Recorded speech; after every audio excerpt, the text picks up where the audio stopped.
Please join me in welcoming Roy Choi.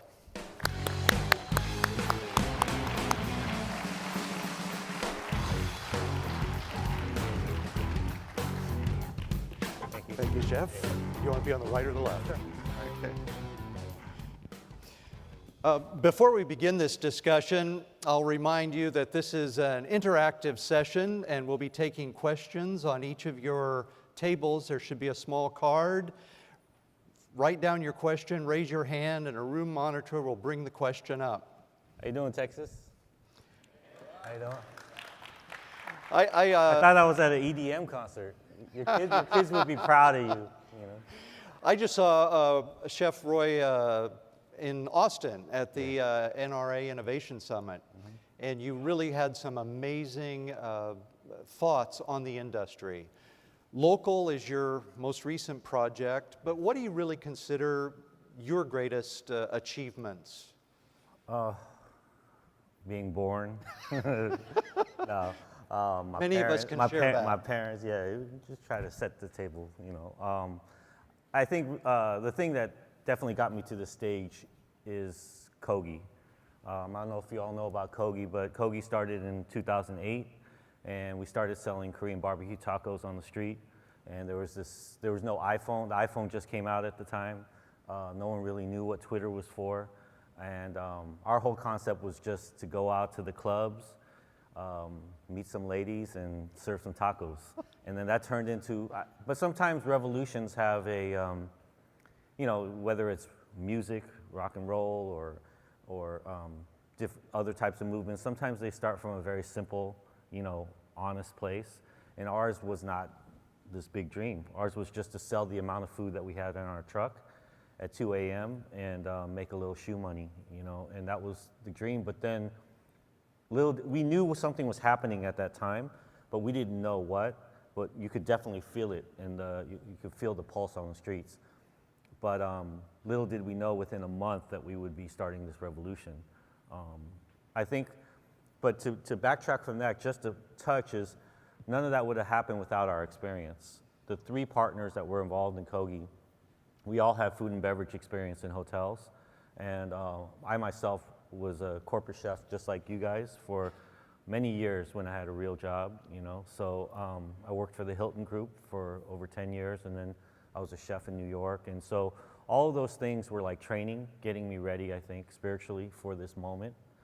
Because it couldn't have just happened if I had just stumbled into this kind of phenomenon without that training. I wouldn't have known how to feed 1,700 people on the street. So all of my banquet training and all those things just kicked into gear. How did you build the engagement? I mean, a lot of us right now are thinking about how to build traffic, things like that.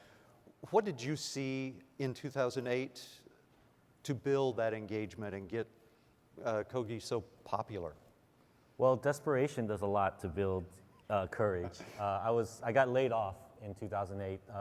If you all remember, that's when the economy crashed, and I was at the peak of my career. I was at the top of the food chain as far as Hilton goes, and I got laid off, and you know, I was kind of overqualified for many other jobs that were out there. No one was hiring. A lot of companies were promoting maybe mid-level or sous chef levels up instead of hiring executive chefs at that moment. And so I couldn't find a job for like 3 months. And I was kind of going backward in my career looking, okay, I'll take this job, I'll go back. I was reading the classifieds, and at the point where I was really scared, to be honest, I didn't know what to do. My friend called me, and he had this idea for Korean barbecue tacos on the street. So that opened up a gate within me. And the moment that we realized how to engage people was that one is that courage, where I had really nothing to lose. The other was being right there in that moment on the street. And then the other is the technology and the freedom to be able to say whatever we wanted to say. And so what we did was we engaged ourselves in that moment. And we didn't like predetermine things. We didn't try to craft or align things towards what we think the customer or the guest wants. We were, the unique thing about a food truck is you're literally right there in front of your customer, you know, and you're right there on the street, and then your guest talks back to you. So that's the difference too. It's not like there's a filter or it's going through all these different chains from host to waiter to this or that. If they don't like the food, they're gonna yell at you through the window. Immediate feedback. There was also something I think very spiritual happening. I could see it. I was on the truck for the first almost 6 months, cooking, driving, and every spot we would go to, I mean, it has something to do with the flavor, you know, to be honest. I mean, there was this mixture of lime juice and chilies and soy sauce and ginger and garlic and Korean barbecue and Mexican street tacos and this whole feeling coming together. But there was something that I was seeing every stop that we would go to in the eyes of people, almost as if they had never eaten food before. You know, they were like, what? You put this in your mouth and eat it and you feel good? And so that was happening, and then it would just multiply. And then all of a sudden we reached the level of kind of like a phenomenon where we would roll up to a corner and there would literally be 1,100 people or 1,500 people on the street in their cars waiting for us, and then they would come out as soon as they see the truck. So it's kind of like a little bit like Night of the Living Dead, you know, but they were alive. But I think for me, the engagement was trusting the moment and then really riding that wave and not overthinking it, you know, because there's a lot that can happen in that situation. All that information, a lot of times we try to minimize the information that's coming to us here in the world through our brain, right? We think that everything has to be analyzed or has to be something cognitive in the brain that we have to use. But there's information coming from everywhere. And we were in a moment where the information was coming. And I think for us, we harnessed that. And we never lost control of it. And we never lost our way with it. And even now, 8 years later, Kogi is still that beast on the street. You know, it still honors that code. So it's created this huge cult to where everyone knows that we still honor the same things that we did when we were serving 3 people, you know. Part of that engagement was social media. Yeah. You were early out with social media. You used it to great effect. Where do you see technology taking us in the next 2 or 3 years?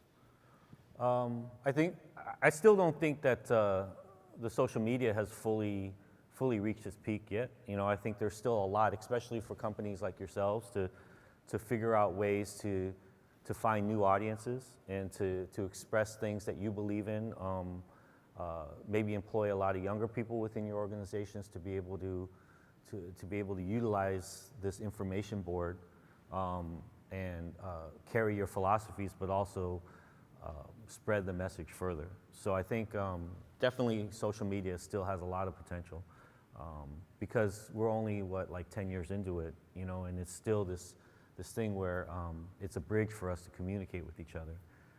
I think a lot of where technology could go is definitely in VR, for sure, in the virtual reality of being able to teach people how to cook, to be able to expose people to the knowledge of cooking and ingredients, and because you have as we're going to touch into later with local, we still have a lot. As big as the food industry is now, and as much as we've evolved, we still haven't broken some invisible walls within our society to where we're still kind of neglecting the ability to feed a lot of people, is what I'm saying. So I think where technology can help is through this virtual reality space where you can immerse communities in this environment and then show them pathways, and even ourselves pathways to again, create bridges. Did you see that as a way to train large corporate staffs? And training as well, of course. Instead of doing this thing where it's human to human, or I mean not human, but where it's like you rely on the flaws of us passing information and then hoping that training goes to a future employee, and then that packet of information that they're going to read, they never read, right? But if they're going to read at night, you know, and things like that. But maybe the future is where we can immerse them into this environment to where they're fully processing. Again, going back to the idea I had of not all information just comes from the brain. So if you're immersing everyone in environments where they're getting this information without even knowing they're getting this information by them living through it. I mean, that's just 10 years away, Yeah. you know? But that comes down to how much you guys really believe in that and invest in it, because where all technology comes from is consumer and usership, right? Like, so as much as you believe in it is going to drive the technology and the engineers to develop more as well. So, but that would be a cool space, right? So what is it, 2020? MUFSO, how do you pronounce it? MUFSO? MUFSO. MUFSO 2026. We'll all be living in these chambers where we can, you know, I can learn how to make an Applebee's steak. Or I home bonefish office, so I'm grill, sort of doing you know? that already. Yeah. You know. We had a video, we're hoping to tap into the internet to show a little bit about local. We've been very fortunate to where a lot of companies have come and helped us out. Squarespace and Google, they really provided a lot of resources for us because we live in this zone of like nonprofit and profit business. So like we'll take whatever gifts that people give us, you know, to keep this revolution going. And they really built out our website, and all they asked us was, can we film you? And so our only stipulation was you got to film the real people of Watts. So none of those people were actors or anything. That's great. Yeah. What's been the most satisfying part of local for you personally? Most satisfying? The fact that people got jobs, you know, you know, that lives are changing in front of me, that folks, our family's self-confidence is growing back again, you know, and the dream and the belief, and again, the bridge to seeing the hope that it's not this kind of like amorphous thing that you can't reach or touch, but that there is a step, and that there is a skill, and that people, that it's not this huge thing, that it's the little things, you know. So, you know, I don't know if any of y'all, how many of y'all grew up in the projects or are exposed to the projects or live in neighborhoods that, you know, don't have many opportunities, but you know, it's not only the physical elements of not having jobs or restaurants or markets or opportunities, but it's also the psychological dilemma of decades of things being stripped away. So you, as a family and as a person, not believing that any of this stuff, all this stuff that we're able to experience right now, you know, that it's for you. You know what I mean? So for me, the biggest thing about local is stripping away all of those fallacies and those you know, things and mistakes we've made as a people, you know, and saying like thinking as a chef and saying, yeah, this stuff is for you. Fuck yeah, you know, like I got shit here and here, you know, it's all for you, and that's the biggest thing that's been moving for me. And what's a future for local? Future is to be like you guys, to be as big as to have 190,000 units, you know, all over the world, with the premise of feeding neighborhoods that need it the most, you know. And what the future of local, to be honest, is my dream. I don't know if it's going to happen in our lifetime, you know, but at least if I'm a part of something where the ball is being moved, is that we take this state of existence that we're in, where we acknowledge and see poverty, and see food deserts, and see the hole that exists, and that those things are flipped around to where there'll be other problems, but that those things are flipped around to where they no longer are a part of I don't know, the way that we live. And the reason why I believe that so much is because I was involved in the food truck revolution, right? So with the food truck revolution, I saw a whole industry change. I saw a whole industry sprout and grow, and I saw the stereotypes and the fallacies of a certain sector of our industry evolve and be shattered, right? So before Kogi came on the scene, you had the root of food truck, street food culture, which is the loncheras that feed the construction workers, and taco trucks, and ladies making pupusas and tamales and elote, all on the streets, right? But within the larger consciousness, it was thought of as dirty food, roach coaches. You know, it was, you know, people were shielding their friends and families away from them, saying that this is dirty, that you shouldn't eat that.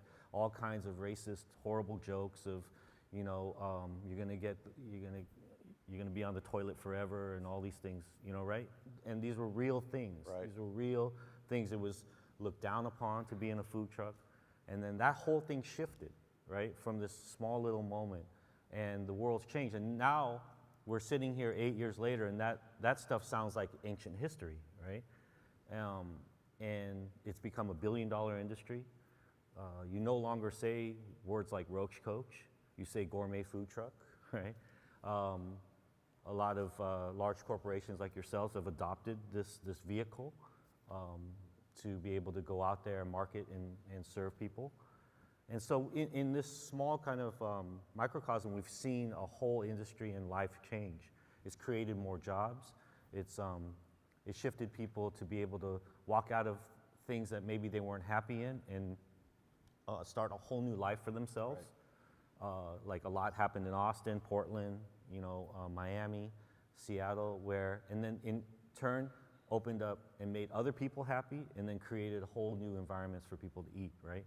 Which again has a trickle down effect to all the other fast casual restaurants. So that's my dream for local. You talk about happy people, happy employees. You've been innovative in providing a lot of benefits for your employees that go far beyond what is typical in a corporate environment, such as meditation. Yeah. What is your thinking about how employees should be treated in this climate today? Well, a lot of that comes from my personal beliefs and connections and relationships with different people and shamans and leaders and things. But it's also, I mean, let's be honest, us in the food industry, it's not like we're totally balling all the time. It's like we live to feed people. And one of my mentors says, like, there's got to be something else you live for than just money. You know, like it's got to be, because even at the top of our game, it's not like we're the richest people in the world. So there's got to be other things that drive us and that are important for us to share with our staff or with the people who eat our food. So for me, especially in a community like Watts, where not only have things been stripped away, but it's a community that's lived with a lot of violence and a lot of hurt, and a lot of pain, and a lot of love lost, you know, is to not only replenish and nourish the physical body, but also to replenish and nourish the spiritual and soulful body. So what we try to do at local is put as much value into things that are abstract and intangible as that are tangible. So meditation, spiritual development, coaching, exposure to new environments, field trips. We do field trips. We bring people in, you know, but we do a monthly spiritual workshop session for 3 days with our staff, and we do a lot of healing work, you know, and so that's part of our business plan. I'm not saying that business plan is for everybody, right? But that business plan is for us, you know, and so. I put out on social media a request for questions, and somebody said that, well, talking about Emeril saving you through the TV. Yeah. But you've been very open about your substance and gambling addictions. Yeah. How has that led to your success? What is that? Well, I was younger, you know, when I was addicted to drugs and gambling. But at that time, I approached it, I guess, like a cook. I did it the best I could, you know. I was up all the time. I thought I was doing the best I could, and I was trying to win and do my thing. But coming out of those dark places in my life, it definitely, a lot of things contributed to my ability to cook for a lot of people. Right. But it definitely contributed to my ability to be able to be sensitive and cook for a lot of people, you know, because I've been through a lot of peaks and valleys, and so as I cook, you know, sometimes I think about it, and sometimes it just comes. But I'm able to understand where everyone is a little bit in their life, you know, because not everyone is at their best in their life, you know. We may want to believe that, but you know, people struggling out there, and so for me, I look at it like those times I went through provided me the knowledge to be able to be where I am right now, you know. So, yeah, and Emeril indirectly saved my life, you know, because I was one of those dudes that was at the end of his rope, and I didn't know which way to go, and I saw him on TV, and at that moment it clicked, and I knew where to go. And you said you've since worked together since the... Yeah, he's become a friend. It's weird. It's weird that he's a friend now because, I mean, he literally, like, you know, the fourth wall has been not only broken, but it's been like shattered and like torn to pieces. But the first time I met him in person was on Top Chef in the Seattle season, I think season 10. We were up in Alaska, and Emeril didn't know the story at the time, and he just knew of me as the Kogi guy, and that we were going to introduce this segment together. And so they had us cooking together for a couple hours, which was perfect because it allowed us to get to know each other a little bit, and we were cooking the dish that started your career or moved you to your career. And I was cooking braised short rib because that's what he was cooking on TV when I saw it, and he was cooking cornbread because he used to work in the Portuguese bakeries. They taught him cornbread. But he had no idea because they told me not to tell him. And then we sat down and served the food, and then there was like, Roy, tell him. And I told him, and he like, it was really emotional. He cried. I cried. We all cried. Crazy. And the restaurant industry has a significant amount of substance abuse. From a corporate angle, how do you recommend people approach that if there are problems in their workforce? I mean, obviously you can't, I think some of the stuff that we're doing with spiritual development and meditation and offering alternative ways of being able to talk about it and to be able to confront it and approach it and heal it. I think the only thing that we can do as an industry is just really try to ask our staff to not be high when they're at work. But I don't know if we can control it. I don't know if we can control it, you know, outside of work yet, because we if we're working in the food industry, that means we don't fit in anywhere else, right? I don't know if that's how you guys are. Is that how it is in your world too? That's why I'm here. Yeah, I mean, the suit is only window dressing. You know? I know Ron doesn't fit in anywhere. I don't fit in anywhere. You know, and so you can't force that person to be something they're not. You know, because the whole reason we're there is because this is the only place we feel free in, and so. I don't think we can stop it outside the workplace. We can help, though. We can help and show that there are other alternatives. And again, maybe in technology, again, like we're starting the conversation in this VR world or in this experiential world, we can show people other ways of getting high without the drug, you know. Local is very much into the supply chain, corporate responsibility, Yeah. Taylor, I guess, on the bleeding edge of that. What do you think corporations are going to have to do as far as social responsibility and making sure they have a clean supply chain? Well, that comes to if you want to do it or not, right?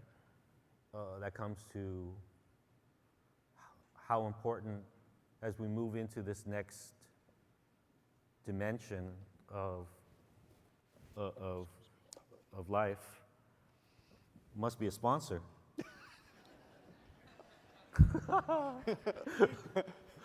They had the wrong water bottle up here. All right, there you go. But we've got to share it. All right. So I think it comes down to, again, like if you want to. I don't blame I'm not mad at any companies that aren't clean all the way through. It is what it is right now. Those companies that aren't, it's going to take them looking in the mirror and and really asking hard questions about themselves and about what they stand for. I can only speak for myself and what we stand for. But you know, the thing is, I believe that anything can be done, right? And going back to the chef mentality, like if I have to serve all of you guys in the next 2 hours and I only have an hour to prep, somehow I'm gonna figure it out if I put my mind to it, right? Because there are two things that I believe. No one says no to a chef, right?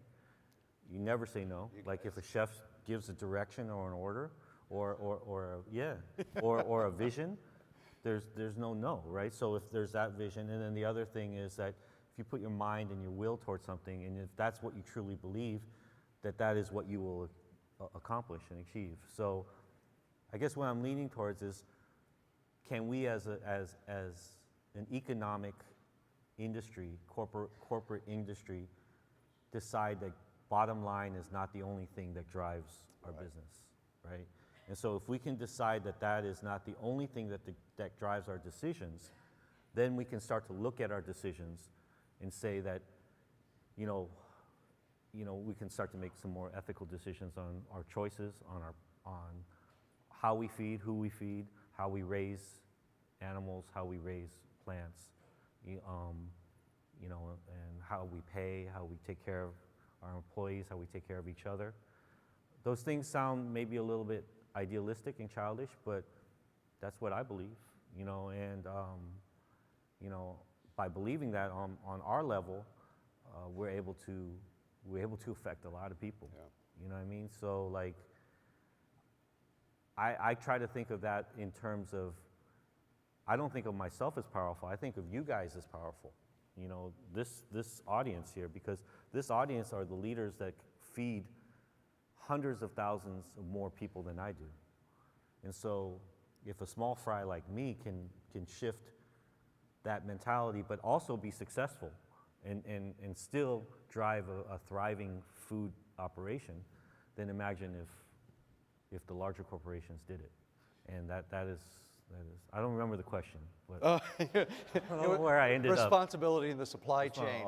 But Interestingly, yesterday on a panel that I was on, a marketing executive for a 3,500 unit company was waxing poetic of what you were doing at local. How do you do menu and pricing there? There's not a lot of market research. It's not really our Kogi to local. My pricing and menu development is based on feeling, right? Interesting. So yeah, you know, like I take all of the data out there, but then finally when we make the product and we look at it, you know, we use our brain as far as like what we know costs what or whatever, but really it's a feeling of price. Like what I do is I put the price on the wall and I look at it, and I try to look at it from every perspective and every angle, not from an ownership angle and not from a proprietor angle, but from everyone, from a customer to a guest to a worker to anything, and I just try to feel like, is it right? That's my science. Well, what is the top selling item there, and what's the cost? Well, our food is $2, $3, $4. The way we're not, again, we're just a small fry right now. The way we're able to achieve that pricing is, you know, we don't have the leverage of buying, you know, futures and things like that. So what we do is we use every scrap in the barrel, and we use we're relying on our science of chefs. You know, my partner Daniel Patterson's one of the best chefs in the world. And so what we try to do is use every scrap and peel. We ferment, we use grains. We use our science in being able to put things together that don't cost that much but taste like $1 million, you know. And so that's how we keep our prices down. And our number one seller is probably our cheeseburger. I mean, we are a burger shop. So that burger, though, represents everything local represents. So the bun is created from a fermented rice dough, from a koji dough. And the patty is 70% meat with 30% grains, seaweed, and tofu. But it tastes just like a burger patty. And then and then we utilize all the scraps and peels from all of our other prep items to make our sauce. And then so essentially, you know, we're not perfect, but we're trying to create this kind of zero waste, you know, model to where we're thinking about what we're buying and what we're creating so that when we buy it and create it, that it circulates throughout the whole menu. So then by the time it comes out the other end, there's hopefully nothing left except some seeds and stems. So you make That's another drug reference. Sorry about that. Again, if you've got a question, feel free to write it down. I believe there's one in the middle if somebody can pick it up. While we're getting those questions from the audience. Oh, you want to talk about Chef? Well, oh yeah, we could. With the movie Chef, like I just realized for me as a person, like how fortunate I am and where I've come to in my life, and it just informed a lot of other things that I do. So not only was I able to be a part of this amazing film, but in turn, it drove me to be even more connected to all of the social things that I'm involved with as well. So it elevated everything. I don't know, that movie, the reason John and I got along so well is because he believes in the small details and about being true to form and about caring about the nerdy things and the things that are important to us. He did the same thing with Iron Man and the comic book culture. Right. You know, he did the same thing when he came out onto the scene with Swingers. You know, so that was really important for me. And when getting involved in the project and continuing on in the project with him, is that I wanted us as people that live and breathe this work to watch it and, you know, see a little bit of ourselves in the film. You know, so. Well, it was very entertaining. Yeah. So thank you for bringing it to us.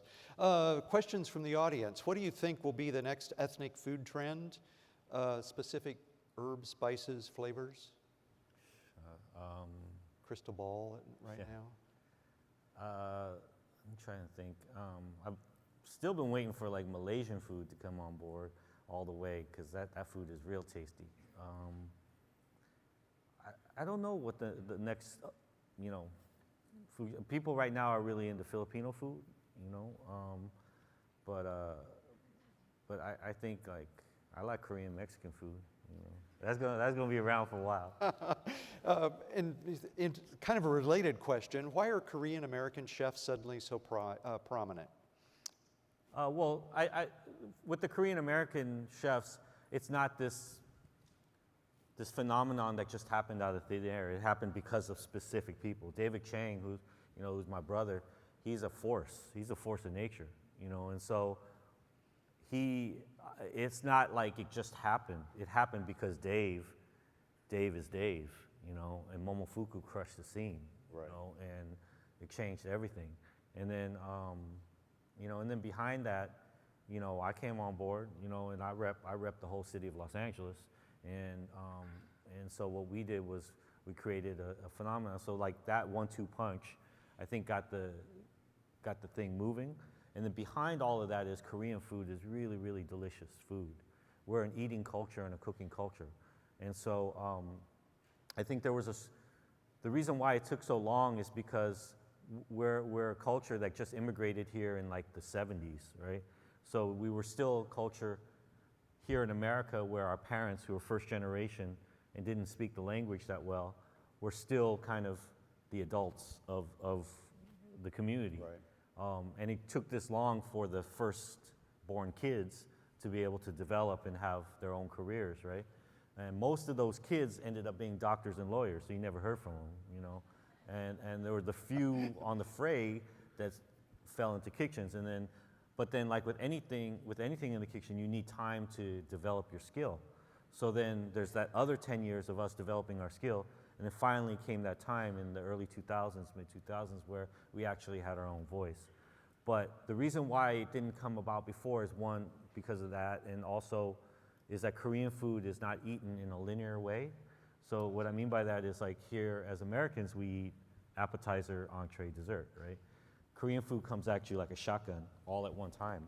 And so for restaurants trying to interpret that, they couldn't figure out how to translate that. And so it just took these younger Korean Americans to say, could just wipe that table clean and just cook and put this food out there. And with Dave, it came through the ramen and the pork buns. Right. With me, it came through the taco. And then what that did was it opened up, indirectly without saying it's Korean, it became more Korean. Does that make sense? And then it exposed people to Korean food. And then once you taste it for the first time, you're hooked. Some LA native asks, could you have accomplished what you have in any other city besides LA? No way. What about the firmament in Los Angeles No way. provided? Any of y'all been to LA? Okay. Beyond West Hollywood? Yeah, y'all been? Okay, all right. LA, this movement, the food truck movement, couldn't happen anywhere except LA because of the amount of cultures that are involved in Los Angeles and the way that we exist and live with each other, but also the driving culture and the freedom that we have in Los Angeles and the weather. We have like 300 something days of sunshine every year. The weather, the freeways, the landmass, you know, like Texas is huge, right? Dallas is huge, but you got a lot of trees in between here and the next thing, right? Like it's like we got buildings between here and the next thing. You know? It's like big. It's like as big as as you can imagine, but it's like all connected. And by being connected on this large landmass with freedom and great weather, there's what can I say? And then plus the history of Los Angeles, like we're the Wild West, right?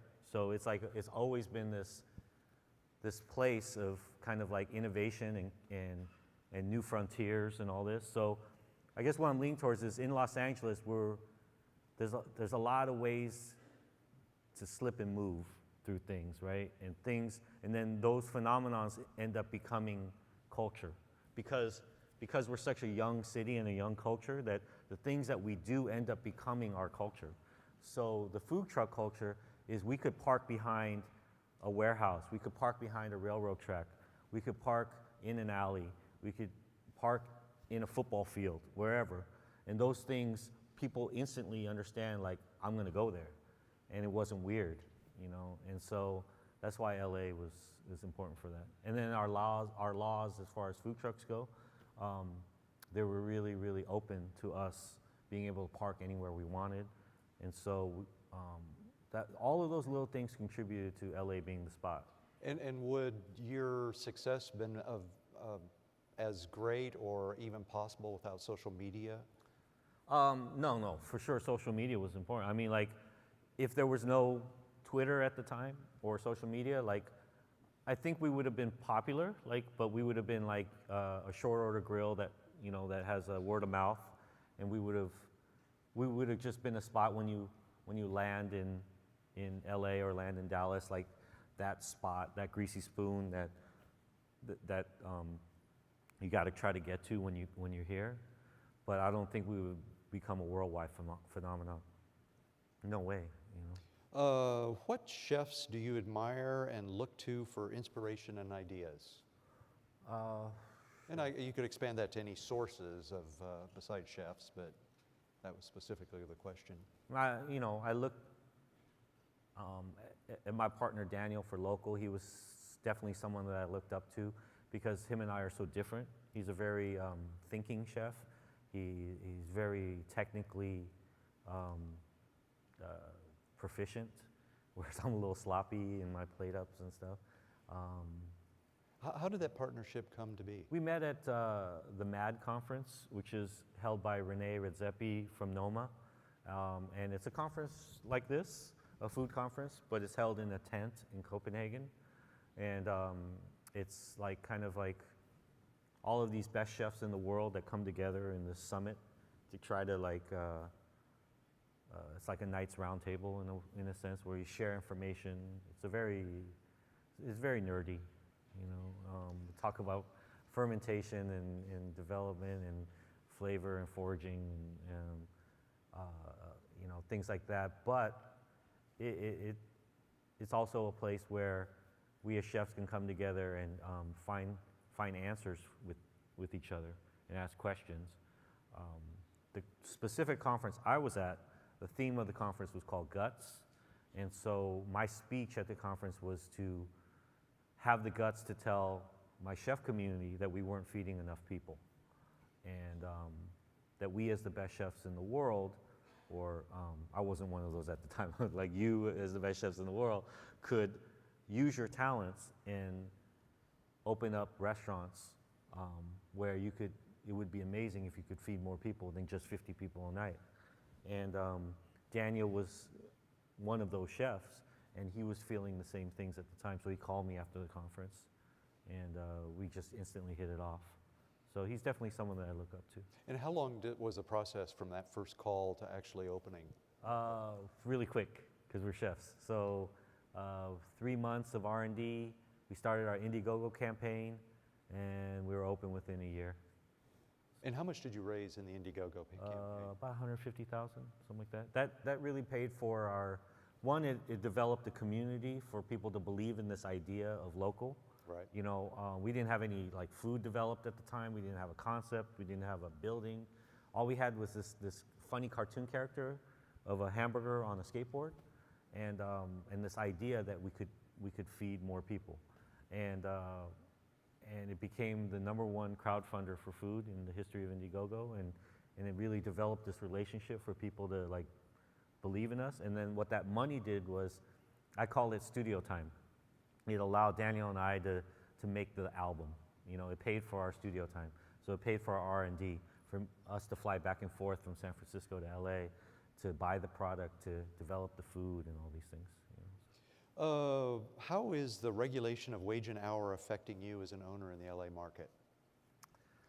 For me, it doesn't affect me that much because I don't put profit and bottom line above family. Right. Right? So as an owner, I take less. I've always been taking less. And I believe in the inertia of goodwill in life, you know. So for me, I'm cool with it. You know, like I'm happy when my team can live better, you know. So, but again, it comes down to what you believe in, you know, how much you're willing to give up for the rest of your team, you know. Doesn't mean you're going to become dirt poor. You know, you still have to run a business that Right. is in the black versus the red, right? So it just comes down to how much black you're willing to feel is healthy for yourself. So if for me, as I philosophically run our businesses, if I can have this much in the black for myself and pay my staff here, and I'm balling and they're not, what if I just went like this, and they're doing great, and I'm still doing good, but they're doing much better, and I'm still running a successful business? And that's what I mean by not putting bottom line first. And I understand in the structure of business and economics that you need that profit model to be able to pay bonuses, to be able to pay for redevelopment and growth of the company. But I don't know, that's the way I run my businesses. As we're getting down to the final 2 minutes here, what are you most excited about looking forward to the next 2 to 5 years? I'm excited about a lot of things. I'm excited about where our local's gonna go. We're only 10 months old, you know. But it's definitely hit a nerve, this idea of healthy fast food designed by chefs using all natural ingredients at a price of $3, feeding the neighborhoods that need it the most and providing jobs with no previous work experience, right? So like that mantra right there is like swimming upstream, right? So I'm trying to figure out, I'm very excited to see where it goes, because I don't have all the answers to that, you know, and that nerve that it struck, a lot of public opinion wants it to either succeed or fail right away so that they can check that box off. Right. Right? You know, and that shit is real. Like they want, everything I'm hearing is like they want either local to be as big as your companies right now, you know, which you've spent decades building, or like, see, can't work, you know, can't work. You can't serve food at that price, you know. But the way I look at it is like, it's a 10-month-old baby, You know, can't just kick that motherfucker out the house and say like, go take care of yourself. You know, like it's 10 months old. Like you have to deal with like all the things that a 10-month-old baby. It takes all of your energy, all of your focus. There are ups and downs. You're tired. You're scared. You're confused, but you're also full of joy. You know, and so.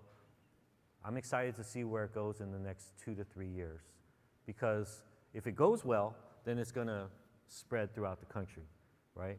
We're going to have spots in Oakland, Crenshaw, Watts, and the Tenderloin. Then we'll spread out to Newark, South Chicago, Detroit, you know, West Atlanta, and things will grow.